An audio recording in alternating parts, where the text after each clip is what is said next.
Hello everybody. Welcome to our channel, Whispers of Wisdom. In this universe, along with us, beside us, together with us, there exist some others who dwell. Along with the village we live in, our residence, the vehicle we travel in, someone, either close to us or distant from us, controlling our fortunes and misfortunes, stays hidden somewhere. Sashiki Varashi. It is said that today's story is an incident story. The experience story of a Tamil family who temporarily migrated to Japan. The story of Ramaswamy, a man from Bangalore, and his family. Ramaswamy, who began his career at an early software company in Bangalore, unexpectedly received an offer from a big company in Japan. The contract was for 1 year. If he wished, he could also continue there afterwards. At that time, it was a golden opportunity that most people did not receive. After reaching Japan, Ramaswamy and his family chose for their stay a very beautiful, ancient wooden house in the valley of Kamikochi, filled with mountains and forests. Ramaswamy, his wife Nandini, and their children Vishal and Saina began living in that beautiful, spacious house. The son Vishal was 10 years old, and the younger child, Saina, was 5 years old. The children loved the house very much, as each of them had their own room, and in addition, there was a special room for them to play, connected to which was a library. On one side of the library, some clothes that seemed to belong to a little girl, and along with them some toys, were neatly arranged. On the wall hung Japanese traditional paintings that combined serenity and beauty. Between the bedroom and the library, on the floor, there was a special type of mat made of traditional Japanese straw. In one corner of the library, inside a large but low-necked glass case, there was a doll of a beautiful small girl wearing a kimono. Saina wondered how this doll had been placed inside such a narrow-necked glass case. Ramaswamy did not feel any surprise. He had seen such craftsmanship before, but something about the doll's long eyes, the intense expression, the gaze that seemed to stare directly at him, made him extremely uneasy. Ramaswamy told the children that under no circumstances should they take that glass case. It belonged to the owner's valuable collection. It must not be broken. Even so, the floor of the room was covered in dust. Saina was the happiest. She was thrilled to have a place of her own to play in. It seemed the rooms had been unoccupied for a long time. They were heavily covered in dust. Ramaswamy's wife Nandini began cleaning the dusty floors. It was late.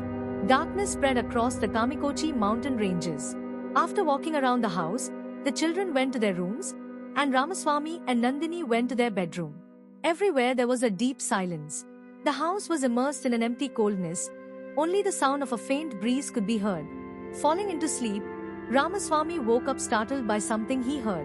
In a passage between the library and the children's playroom, someone seemed to run and hide. He lay listening for a while. Sometime later, he drifted back to sleep. After a little while, Nandini sat up on the bed, feeling as though someone was speaking softly or laughing. She heard it coming from the children's room. It seemed the children had not slept yet. Though it made her a little uneasy, she thought, there's still time before school begins, let them play. And she lay back down again. Early in the morning, Ramaswamy left for the office. The office was a little distance from the house, better to leave early. After he left, Nandini went to the children's room to wake them up. She was surprised to see Saina sleeping while holding a Japanese straw doll dressed like a little girl. Where did she get this from? Feeling slightly uneasy, Nandini woke the children. Vishal woke up quickly, but Saina turned away, reluctant to wake, hugging the doll. Nandini lifted her and asked, "Where did you get this beautiful doll?" She replied, "The Chechi who came yesterday gave it to me." "Chechi? Which Chechi?" Nandini asked with surprise. "Yes, Amma. Yesterday, when I lay down to sleep, one Chechi came near me and asked, 'Can I play with you?'" Nandini looked at her carefully, with a slight feeling of fear. She tried to believe that Saina might have been dreaming. But still, the doll. Where did it come from? The voices and laughter she heard at night. All of it together created a bit of fear within her. Holding that fear in her mind, she continued with her work. When Ramaswamy returned from office, Nandini immediately told him what Saina had said. That was when Ramaswamy remembered his own experience from the night. He thought perhaps what he had heard was Saina going to the children's playroom without sleeping. That night too, in the second half of the night, Ramaswamy woke up hearing the sound of children running. In the passage of the library, a small girl wearing a kimono was walking. She was moving toward the inside of the library. Ramaswamy slowly got up, without making noise, without turning on the lights, and followed the child. Moon shadows fell through the windows. Suddenly, the child turned and looked. Seeing Ramaswamy, she vanished instantly. Under the moonlit shadows, seeing that child's form terrified Ramaswamy. A 5 or 6-year-old girl, wearing traditional dress, walking. But she had no eyes. Where her eyes should have been, there were only dark, empty hollows. Ramaswamy couldn't sleep until dawn. Nandini still knew nothing of this. In the morning, he described what he had seen to her, still frightened. Nandini couldn't believe it. Maybe you were dreaming. Aren't we in a new house? Maybe some door was left open somewhere. Children from the neighborhood might have come inside through that. She searched for answers. When morning came, Nandini asked Saina, "The Chechi you spoke of, did she come again to play with you?" "Yes, Amma. Yesterday also we played for a long time. I like that Chechi very much."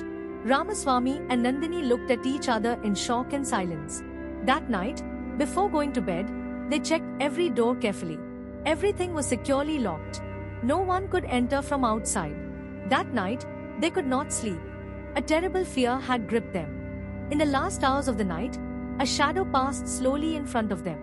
Ramaswamy and Nandini lay silently, watching where the figure was going. The figure entered the library. Ramaswamy and Nandini followed and suddenly turned on the light. There, standing near the glass case, was a child, showing no expression. Seeing their daughter Saina standing there, Ramaswamy and Nandini were terrified. She did not seem aware of them entering or turning on the light. Nandini grabbed her and shook her awake. She looked at them as if startled from deep sleep. She did not know how she had reached there. She said, "Chechi called me to play. When we started playing, Chechi suddenly ran away." Nandini wondered whether Saina had sleepwalking disorder. Then Ramaswamy noticed. Near the glass case, small footprints had appeared on the mat.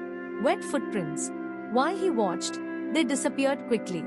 Ramaswamy looked at the doll in the glass case. Until then, its eyes had been open, but now it seemed half-closed. That half-closed, subtly smiling gaze made him extremely uneasy.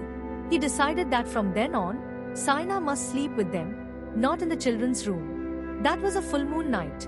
Around 2 in the morning, again they felt as though someone was moving inside the room, someone standing near their bed. Then a little girl sobbing came from inside the library.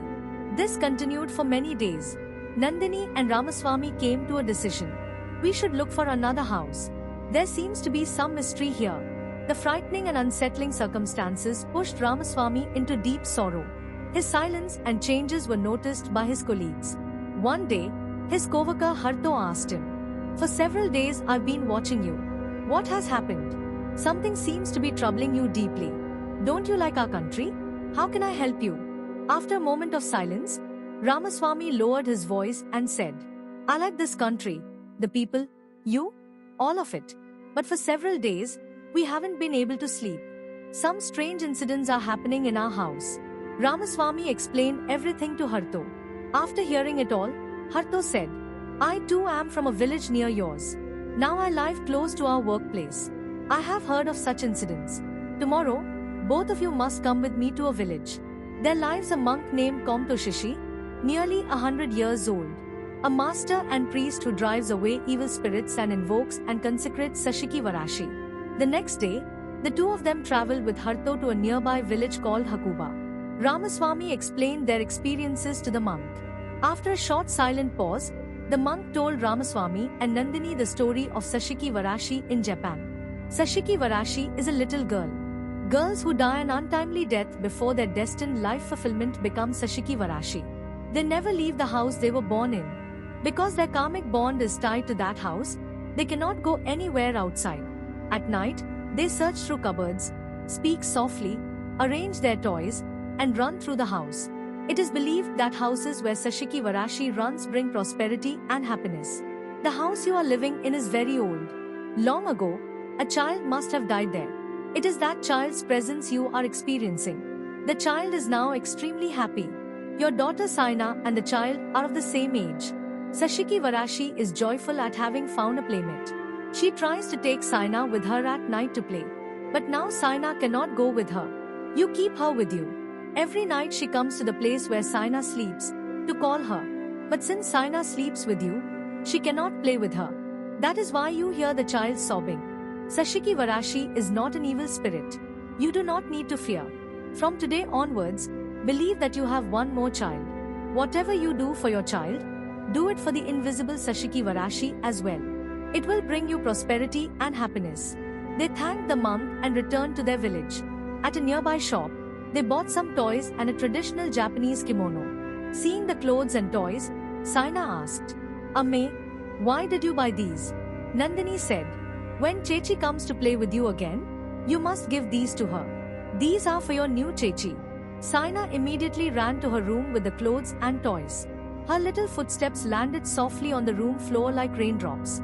Entering her room, Saina, without making any sound, placed the toys and the kimono in front of the shelf where the old dolls were kept.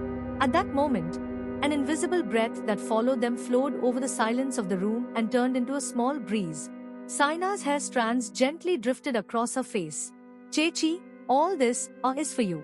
Saina's words blended with the innocence of the room. For a moment, the old dress hanging in the room moved slightly. The picture of the girl on the wall seemed to bloom into a faint smile. Nandini and Ramaswamy stood at the doorway watching the sight. Ramaswamy's eyes began to fill with tears. He realized one thing at that moment. There was one more child in this house. A child he had never tried to understand, who had turned into a sob in the silent nights. A lingering shadow of a life lost from their world. An incomplete childhood of a little girl. Nandini held her breath and walked into the room. Her voice trembled. Mole, we are all right here. You are not alone. Before their eyes, beyond the doorway of the room, a faint line of light seemed to appear, as though some form stood before them. That form reached out a hand, as though trying to touch, yet without any sound. Only its presence filled the room. In Nandini's heart, some lines of a mother's lullaby rushed in. The streak of light before them slowly dissolved away. Saina turned back and looked at her mother. Amme, won't Chechi be very happy today? Nandini held Saina close. Her tears fell on Saina's forehead. Yes, Mole. From today she will have us. A family she needed, a smile, a toy, everything. From that day onwards, their home was never the same again. The shadows of the night became the presence of a kind, unfamiliar love. In Saina's laughter, the echo of another new laughter could be heard. It spread like light across the corners of the house. Sashiki Varashi.